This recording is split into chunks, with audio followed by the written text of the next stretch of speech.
Hello everyone, it's Crazy Mike 1706. How you guys are all doing? I hope you're throwing up the horns to the sky as always. And today I'm here to talk about Miguel Cotto versus Floyd Mayweather.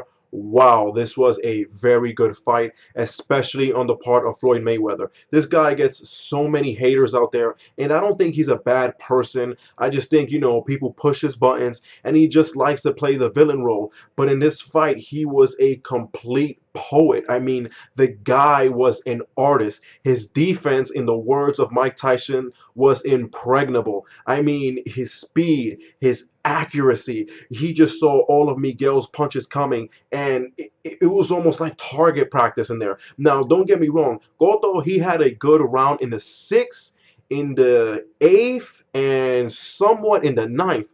But every other round was all Floyd Mayweather. The strategy for Mayweather was stay on the outside, stay defensive, and there were times in the fight where he even played to Cotto's strength. Like he let himself get backed up in the corner. He let himself get into the inside fight, and he still got the better of Cotto. Now, this fight, it largely depends where you saw it from. If you saw it from the crowd, then yeah, it looked like Cotto was doing damage. But in reality, he couldn't even land any clean shots. And the shots that he did land were partially blocked. In fact, Mayweather was able to keep Cotto to less than 20% of his punches, because if you see the fight in slow motion, it seemed like, again, Mayweather just knew where every punch was coming. And I think this has to do with the fact that you can get people that can emulate Miguel Cotto, but how many people can emulate Floyd Mayweather? Not many. I mean, he's very unconventional. Think about it. He keeps one of his hands here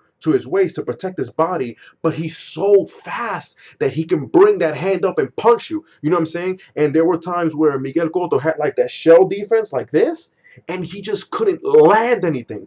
He just couldn't. Even when he had Mayweather backed up into the corner, he just couldn't do anything. Like I said before, he probably landed, I would say, no more than 3 or 4 clean shots in that fight. And even then, Mayweather took those punches just so he could give him 2 or 3. And I mean, you can't take anything away from Mayweather. Anybody who shits on this guy is obviously one of those people who like to watch Rock'em Sock'em Boat Robots, just to watch two people going out there and brawl and have no technicality.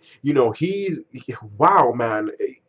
Words cannot describe it. I mean, he was just truly amazing. And you can't take away the fact that he's one of the greatest of all time. I mean, you don't have to like him outside the ring, but I think he could give Manny Pacquiao big problems. In fact, where I think Manny Pacquiao has an advantage over many of Floyd's opponents is that he's extremely fast. So that fight should be interesting, but Bob Arum keeps messing up. But all in all, yeah, I would say it was a great fight. It wasn't a slugfest, but it was very technical. It was basically your thinking man's fight. It was your boxer's fight. It was hard to explain. It was really scientific, really artistic, and you really have to break it down. In any event, it's Crazy Mike 1706.